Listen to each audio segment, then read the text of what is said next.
ठंड में 10 मिनट में पूरे खानदान के बर्तन धोने वाली देवरानी। जनवरी की कड़ाकी ठंड में संजना अपने ससुराल वालों का खाना बड़े बड़े भगोने में परोस रही है। अरे संजना बहू, घर में बर्तन की अकाली पड़ गई है क्या, या हम तुम्हें डांगर नजर आते हैं? हाँ बहू, क्या सोचकर तुमने हमें भगोने में खाना दिया है? ये रोटी प्लेट में और सब्जी कटोरी में देनी चाहिए थी तुम्हें, और ये चटनी के लिए छोटी कटोरी अलग से। और मम्मी, मेरी मैगी कटोरी में होना चाहिए था। हाँ, और वैसे भी कहते हैं पतीले में खाना खाने से पेट बढ़ता है।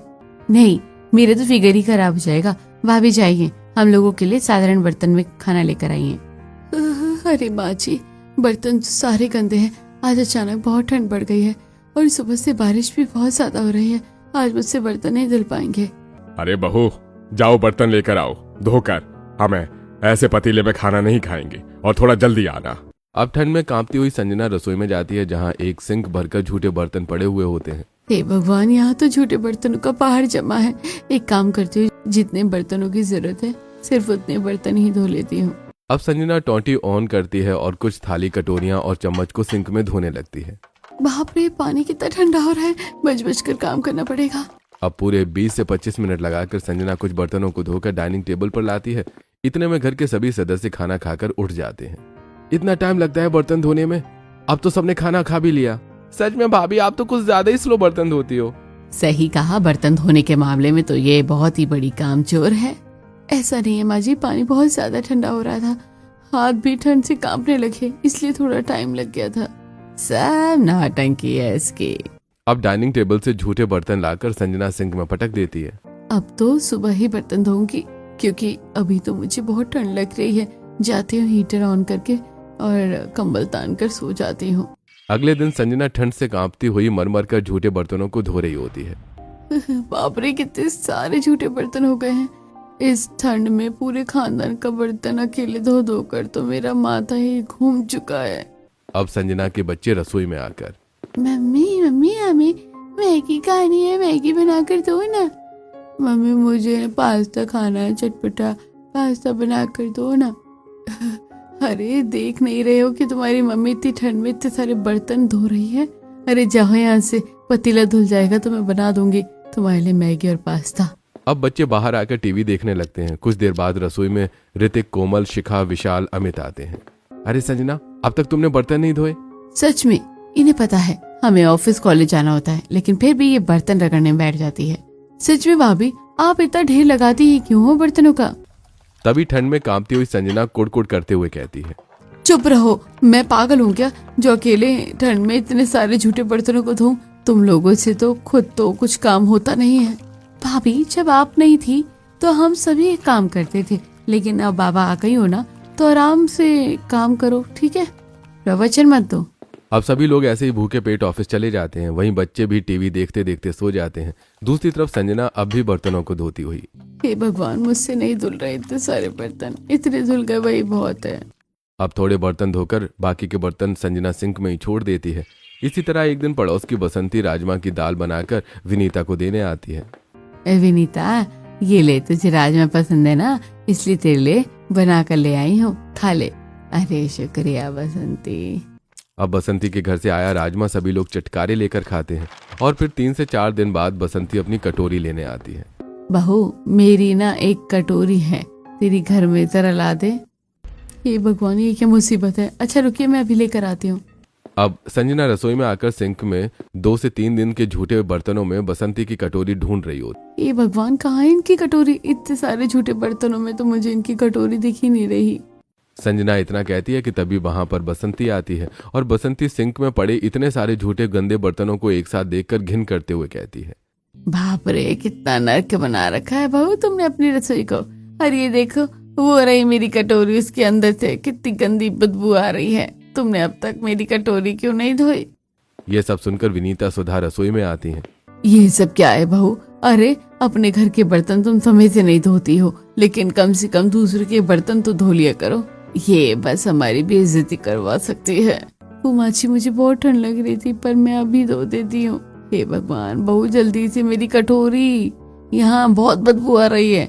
अब समझ आया कि मोहल्ले में ये गंदी सड़ी हुई बदबू कहाँ से आती है। ये तो मेरी लंका लगवा कर रहेगी। बस शांत हो जाइए, दे रही हूँ आपकी कटोरी धोकर। अब फटाफट कटोरी धोकर संजना बसंती को देती है। अब इसी तरह शाम को 4 बजे संजना घर में सभी सदस्यों को चाय बनाकर देती है। सभी लोग चाय पीते हैं, लेकिन फिर मौसम ज्यादा ठंडा होने की वजह से घर के सदस्य 6 बजे एक बार और चाय की मांग करते हैं। बहू बहुत ज्यादा ठंड लग रही है, जाओ सबके लिए दोबारा अदरक वाली चाय बनाओ। अब संजना टेबल पर रखे सभी झूठे कप के ट्रे को उठाकर रसोई में लेकर आती है। हे भगवान, ये चाय की पतीली तो चाय बनते बनते जल गई, अब कौन धोए इसे। चलो इसी में चाय बना देती हूँ। अब चाय बनाने के बाद संजना, बहस क्या, चाय तो बन गई, पर चाय देने के लिए दूसरा कोई साफ कप है ही नहीं। एक काम करती हूँ, इसी झूठे कप में सबकी चाय छान देती हूँ। अब संजना उन्हीं झूठे कप में सबके लिए दोबारा चाय छान कर लाती है। वहीं सुधा ने अपने पहले चाय के कप में चाय की मलाई लगा रखी हुई होती है और इत्तेफाक से वही कप उसके पास दोबारा पहुंचता है। अरे बहू, तूने चाय देने से पहले कप धोया नहीं था क्या? इस पर तो वही चाय की मलाई जमकर सूख गई है जो मैंने 4 बजे चाय पीते हुए लगाई थी। ये भगवान, ये बुढ़िया खुद तो ठंड में एक गिलास भी नहीं धोती है और मेरे पीछे ऐसे पड़ी रहती है जैसे मैं बर्तन धोने वाली मशीन हूँ। वो दादी जी बर्तन सारे गंदे हो रहे थे तो मैंने उन्हें वहीं कप में दोबारा चाय छान कर आप लोगों को दे दी। छे भाभी, आप कितनी गंदी हो, इसका मतलब हम लोग एक दूसरे के झूठे कप में चाय पी रहे हैं। भाभी, आप तो ठंड के चक्कर में अनहाइजीनिक होती जा रही हो। जी ठंड है भी तो ज्यादा। अब इसी तरह एक दिन पड़ोस के लोग विनीता से, अरे विनीता, तेरी रसोई से बाबा कितनी गंदी बदबू आती है। तौबा तौबा, जी सा पलट जाता है हमारा तो। हाँ, तेरे तो घर के सामने से गुजरने का मन भी नहीं करता। आखिर तेरी बहू क्या करती है पूरा दिन घर में? अरे बाबा, मैं तुम लोगों को क्या ही बताऊं। मेरी बड़ी बहू जब से ठंड में घर आई है तब से बर्तन तो धोना ही नहीं चाहती है। अगर एक कटोरी की जरूरत हो तो एक ही कटोरी धोती है, बाकी बर्तन सिंक में ही पड़े रहते हैं। बाप रे, तुम्हारा इतना लंबा चौड़ा खानदान है, इतने बड़े खानदान का ये बर्तन भी नहीं धोएगी तो कैसे काम चलेगा? यही सोच सोच के मैं परेशान हूँ यशोदा। क्या बताऊं मैं तुम्हें। बताना छोड़ो विनीता, मेरी मानो तो अब अपनी बेटी की शादी करवा दो। और सुनो, इस बार बहू ऐसी लाना कि वो घर के कोई भी काम करे या ना करे पर तुम्हारे घर की रसोई के बर्तन अच्छे से साफ रखे। हाँ, छोटे बेटे की शादी तो करनी ही है। मैं माजी से बात करके घर में पंडित जी बुला लेती हूँ। अब विनीता अपनी सास से राय मशवरा करके घर में पंडित बुलाती है। विनीता जी, ये देखिए, ये लड़की बड़ी ही सुंदर, खूबसूरत और पारिवारिक है। आपके पूरे खानदान को ये अच्छे से संभाल लेगी। धन्यवाद पंडित जी, हमें ऐसी ही लड़की चाहिए थी। अब अगले ही दिन विनीता अपने परिवार वालों के साथ लड़की वालों के घर पहुंचती है। आप लोग आ जाइए, मैं आपका ही इंतजार कर रही थी, आइए बैठे ना। अब लड़के वाले सोफे पर बैठते। जी, बहू कहाँ है? जी आ रही है। थोड़ी देर बाद सरस्वती की बेटी श्रुति बड़े ही मासूमियत के साथ लड़के वालों के पास आती है और सबको चाय देती है। अरे वाह, खुशबू तो बहुत ही अच्छी आ रही है नाश्ते में तो। उसके बाद विनीता झिझकते हुए कहती है, जी जी देखिए, बुरा मत मानिएगा, पर आपकी बेटी रसोई तो अच्छे से संभाल लेती है ना? जी, ये जवाब तो आपको रसोई देखकर ही मिलेगा। अब विनीता रसोई में आती है जहाँ रसोई के बर्तन इतने चमक रहे होते हैं कि उसमें सबका चेहरा साफ साफ दिख रहा होता है। बाप रे, रसोई के बर्तन कितने चमक रहे हैं। हाँ, सही कहा जी, मेरी बेटी को शुरू से रसोई की चीजों को साफ करके रखने की आदत है और ये बर्तन तो ये 5 से 10 मिनट में धोकर रख देती है। ये सुनते ही संजना के कान खड़े हो जाते हैं। अच्छा देवरानी जी, फिर तो शादी के बाद ही आप ही सारे बर्तन धोइएगा, बाकी काम मैं देख लूंगी। ठीक है जेठानी जी। अब कुछ ही हफ्तों में श्रुति पूरी विधि विधान के साथ शादी करके अपने ससुराल आती है और कलश गिराकर घर में प्रवेश करती है। जाओ छोटी बहू, तुम आराम करो। अब श्रुति अपने पति के साथ कमरे में जा रही होती है कि तभी सीढ़ियों के पास उसे अजीब सी गंदी बदबू का एहसास होता है। ये बदबू कहाँ से आ रही है? खैर, मुझे भी बहुत ज्यादा ठंड लग रही है, सुबह देखूंगी कि ये बदबू कहाँ से आ रही है। अब अगले दिन ठंड में नहा धोकर श्रुति रसोई में आती है जहाँ रसोई का सिंक झूठे बर्तनों से भरा हुआ होता है। चारों तरफ गंदी बदबू फैली होती है। छी, कितनी गंदी बदबू आ रही है और इतने सारे बर्तन, ऐसा लग रहा है कि पूरा खानदान एक साथ बैठकर खाना खाकर गया है रसोई में। तभी पीछे से उसकी जेठानी आती है। अरे देवरानी जी, उठ गई आप? जी हाँ जेठानी जी, मैं उठ गई हूँ। आज मेरी पहली रसोई थी ना, तो उसी का खाना बनाने आई थी, लेकिन रसोई की हालत तो मुझे बहुत खराब लग रही है। ये बर्तन कब से नहीं धुले हैं वैसे। अरे देवरानी जी, शादी के घर में किसी को टाइम कहाँ मिल पाता है वो बर्तन साफ करने का। एक काम करिए, आप फटाफट ये बर्तन धो लीजिए, तब तक मैं कपड़े धो लेती हूँ। देखो कितनी चालाक है ये, नहीं ठंड में कि देवरानी की मदद करवा दूं। ठीक है जेठानी जी। अब संजना गंदे कपड़े वॉशिंग मशीन में डालकर अच्छा हुआ बर्तन धोने से मैं बच गई। अब पूरे खानदान के बर्तन देवरानी जी अकेले धोएगी। दूसरी तरफ श्रुति झूठे बर्तनों को रगड़ रगड़ कर धोने लगती है। बाप रे, टैंकी का पानी तो कितना ठंडा हो रहा है। मेरे हाथ लाल पड़ चुके हैं, लेकिन ये बर्तन तो खत्म ही नहीं हो रहे हैं। अब बहुत देर तक जब घर वालों को खाना नहीं मिलता तो घर वाले उठकर रसोई में आते हैं और वो देखते हैं कि श्रुति ने रसोई में 2 से 3 टब बर्तन धोकर रख दिए हैं और अब भी वो सिंक के बर्तन मांज ही रही है। अरे बाप रे बहू, ये क्या है? तब श्रुति किलसकर कहती है, अरे माँ जी, ये तो मुझे पूछना चाहिए, ये सब क्या है? अरे इस खानदान में मैं आज पहली बार बर्तन धो रही हूँ। क्या आप लोग मेरा इंतजार कर रहे थे कि मैं ही साफ करूंगी ये सब? नहीं बहू, ऐसा तो नहीं है। ऐसा नहीं है दीदी जी, तो इतने सारे बर्तन कहाँ से आ गए सिंक में? मेरे हाथ देखिए ठंड से लाल हो गए हैं। अरे मैं यहाँ पहले रसोई का खाना बनाने आई थी, लेकिन बर्तन धोते धोते ही मेरी कमर टूट गई है। अरे तो भाभी से मदद ले लेती ना श्रुति। जेठानी जी ने कहा कि उन्हें कपड़े धोने हैं। कोमल शिका, तुम ही धो दो बर्तन। अब भाभी इतनी ठंड में हमसे नहीं होगा ये सब। वहीं छत पर कपड़े सुखाती संजना। चलो बहुत टाइम पास कर लिया छत पर, अब जाती हूँ देवरानी जी के पास। अब तक तो उन्होंने सारा खाना भी बना लिया होगा। अब संजना रसोई में आकर, अरे देवरानी जी, अभी तक बर्तन ही धो लिए हो? मुझे तो लगा कि खाना भी बन गया होगा। जेठानी जी, छोटी फैमिली होती तो बर्तन अब तक धुल जाते, लेकिन अगर एक साथ पूरे खानदान के बर्तन धोने पड़े तो इतना ही समय लगता है। वैसे अगर अब आप फ्री हो गई हो तो खाना बनवाने में मेरी मदद कर दीजिए। हाँ ठीक है, मैं मदद करवा देती हूँ। अब दोनों देवरानी जेठानी मिलकर पूरे खानदान के लिए खाना बनाती हैं और डाइनिंग टेबल पर सर्व करती हैं। अब सबको खाना खिलाने के बाद झूठे बर्तनों को लगे हाथ श्रुति धोकर रख देती है। अरे वाह देवरानी जी, आपने तो 10 मिनट में हमारे इतने लंबे चौड़े खानदान के बर्तन धोकर रख दिए। जी धोने तो मुझे ही थे तो मैंने धो लिए, लेकिन देखिए मेरे हाथ लाल हो रहे हैं। अरे अगर मैंने इनकी चिंता की तो बर्तन मुझे ही धोने पड़ेंगे। अरे इतना तो होता ही है, इग्नोर कीजिए। अब थककर श्रुति अपने कमरे में हीटर ऑन करके रजाई ओढ़कर सो जाती है। दूसरी तरफ शिखा कोमल ऑनलाइन पिज्जा हॉट डॉग मंगाकर रसोई से बर्तन लाकर उसमें खाती है। कितना टेस्टी खाना लग रहा है ये हॉट डॉग। अरे बहू, जाकर हमारे लिए चाय ही बना दो और थोड़े से पकौड़े भी बना देना। मुझे ब्रेड सेक कर दे देना। मम्मी मुझे जूस चाहिए। तभी घर में आते अमित, ऋतिक और विशाल।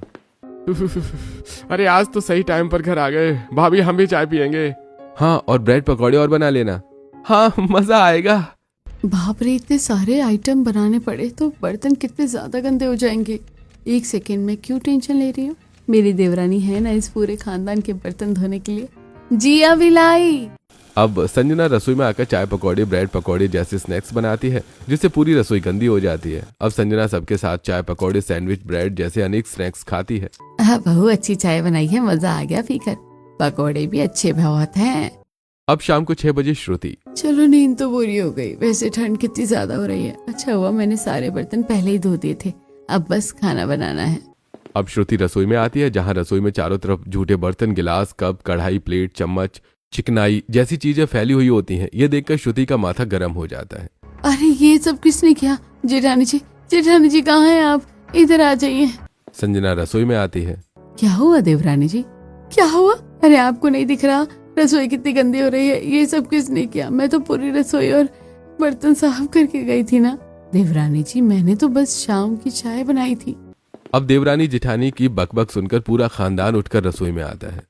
क्या हो गया बहू, क्यों चिड़चिड़ कर रही है?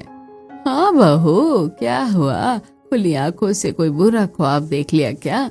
बाजी, गंदी रसोई बुरे ख्वाब से भी ज्यादा भयानक है। ये रसोई इतनी गंदी कैसे हो गई? इतने सारे झूठे बर्तन कहाँ से आए? मैं तो सब साफ कर चुकी थी। अरे बहू, वो तो हम लोगों ने चाय पकौड़े छकोड़े खाए थे तो उसी के गंदे बर्तन हैं। हाँ भाभी, और हमने भी बाहर से पिज्जा और हॉट डॉग मंगवाया था तो थोड़े बर्तन उसके भी हो गए।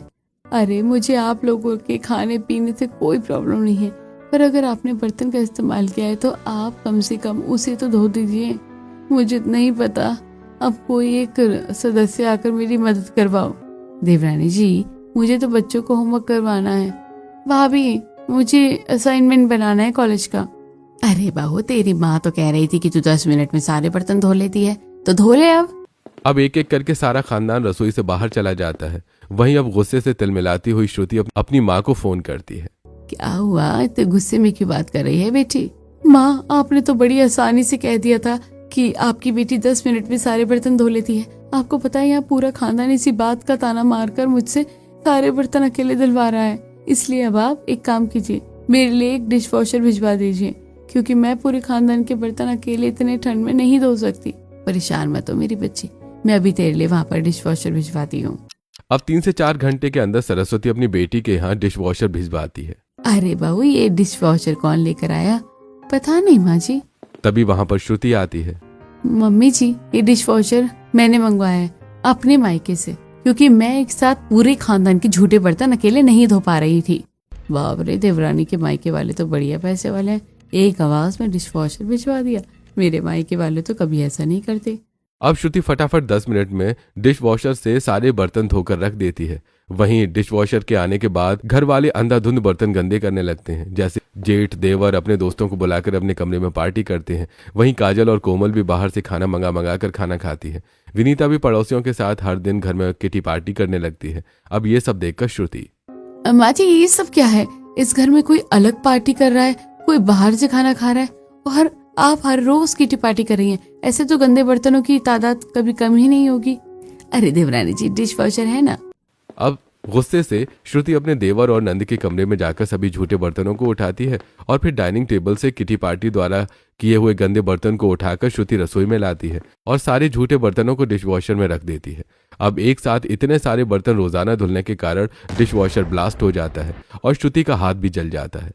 अब ये भयानक आवाज सुनकर पूरा खानदान रसोई में आता है। ये क्या है बहू? अरे डिश वॉशर से धुआं निकल रहा है। अरे लगता है देवरानी जी की माँ ने सस्ता डिश वॉशर दिया था। तभी श्रुति गुस्से से, जेठानी जी, मेरी माँ ने अच्छी क्वालिटी का डिश वॉशर दिया था। ये डिश वॉशर इतने सारे बर्तनों को एक साथ धोकर थक चुका है, इसलिए ब्लास्ट हो गया है। माँ जी, मेरा हाथ भी जल गया, यहाँ तो गीजर भी नहीं है।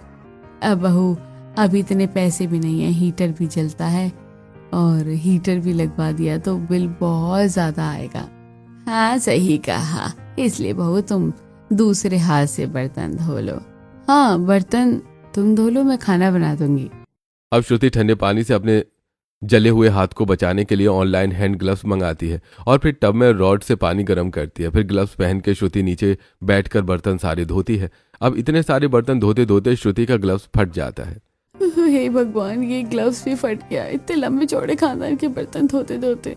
अब श्रुति के बर्तन धोने के बाद संजना आकर खाना बनाती है और ढेर सारे गंदे बर्तन कर देती है। जिसके बाद जब सब खाना खा लेते हैं तो संजना वो सारे झूठे बर्तन भी लाकर रसोई में पटक देती है। ये देखकर श्रुति सबके पास आकर, माँ जी, ये सब क्या है? हर 5 मिनट बाद इतने सारे गंदे बर्तन।